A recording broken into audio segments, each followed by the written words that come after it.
Hello students, welcome to SST class. Today we will continue the first chapter of economics, the story of village Palampur. In previous video we have discussed about four factors of production, and the four factors of production are land, labor, physical capital and human capital. And today we will discuss the topic farming in Palampur. So let's start. Land is fixed. तो सबसे पहले इस term को हम understand करते हैं कि इसका मतलब क्या है। देखो, लैंड जो है वो फिक्स्ड है। लैंड एक ऐसा रिसोर्स है जिसको हम एक्सटेंड नहीं कर सकते हैं, इंक्रीज़ नहीं कर सकते हैं। हमें पता है कि जो हमारा जो अर्थ है ना, उस पर कितना 71% वाटर है और 29% लैंड है।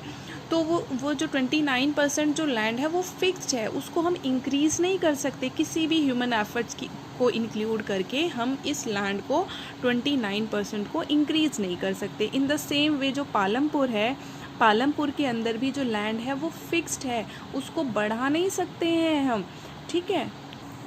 Farming is the main production activity in Palampur. तो पालमपुर के अंदर जो मेन प्रोडक्शन एक्टिविटी है वो क्या है? फार्मिंग है।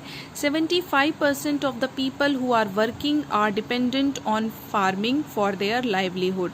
तो जो 75% जो पीपल हैं पालमपुर के अंदर जो वर्किंग है, मीन्स वर्क करते हैं, ठीक है, वो किस चीज़ के ऊपर डिपेंड करते हैं?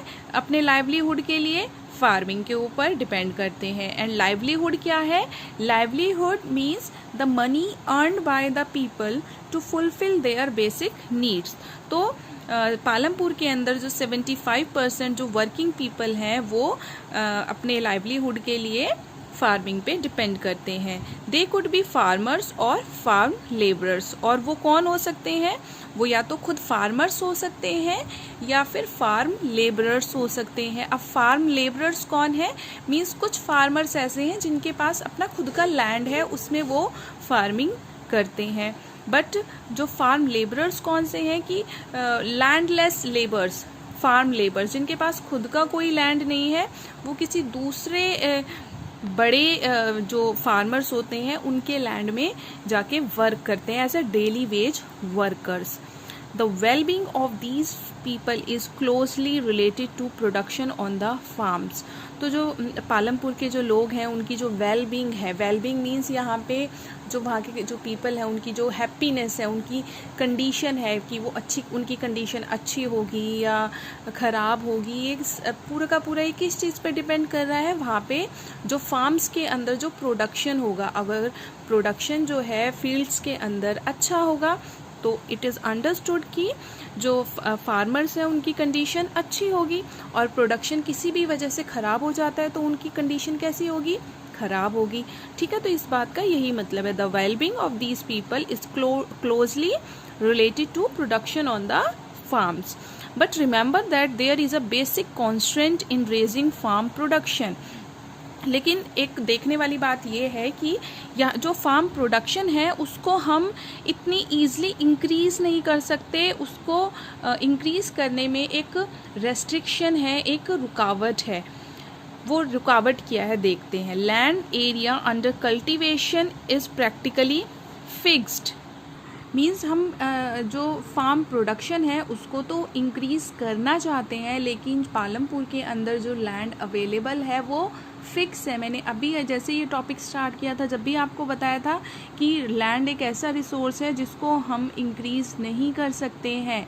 ठीक है, एक ऐसा फिक्स्ड रिसोर्स है। तो ऐसे ही पालमपुर के अंदर भी जो लैंड एरिया है, लैंड है, ठीक है, लैंड अंडर कल्टीवेशन है, वो प्रैक्टिकली क्या है? फिक्स्ड है।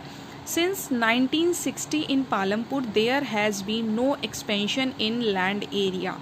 अगर 1960 से देखा जाए तो पालमपुर के अंदर कोई भी लैंड एक्सपेंशन नहीं हुआ है। अब आप कहोगे कि मैम लैंड एक्सपेंशन कैसे हो सकता है? फार्म तो, जब लैंड तो फिक्स्ड रिसोर्स है, लैंड को हम कैसे इंक्रीज़ कर सकते हैं, स्ट्रेच कर सकते हैं? पर यहाँ पे लिखा हुआ है कि 1960 से पालमपुर के अंदर कोई भी लैंड एक्सपेंशन नहीं हुआ है। इसी चीज़ को मैं आप बताती हूँ। देखो 1960 से पहले पालमपुर के अंदर कुछ ऐसा लैंड था जिस पे कल्टीवेशन होता था और कुछ ऐसा लैंड था जिस पे कल्टीवेशन नहीं होता था।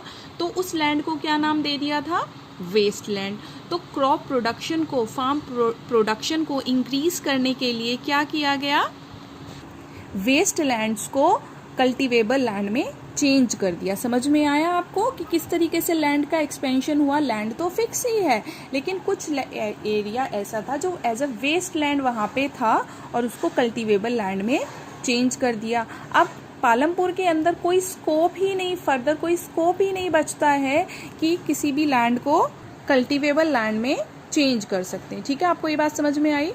ठीक है, by then some of the waste land in the village had been converted to cultivable land. There exists no further scope to increase farm production by bringing new land under cultivation. इस तरीके से पालमपुर के अंदर किसी भी तरीके का कोई भी फर्दर जो लैंड एक्सपेंशन का जो स्कोप था वो बिल्कुल ही ख़त्म हो जाता है। ठीक है, कैसे कि वेस्ट लैंड को किस में कन्वर्ट कर दिया? कल्टिवेबल लैंड में। ठीक है, और लैंड फिक्स्ड ही है, ये ध्यान रखना।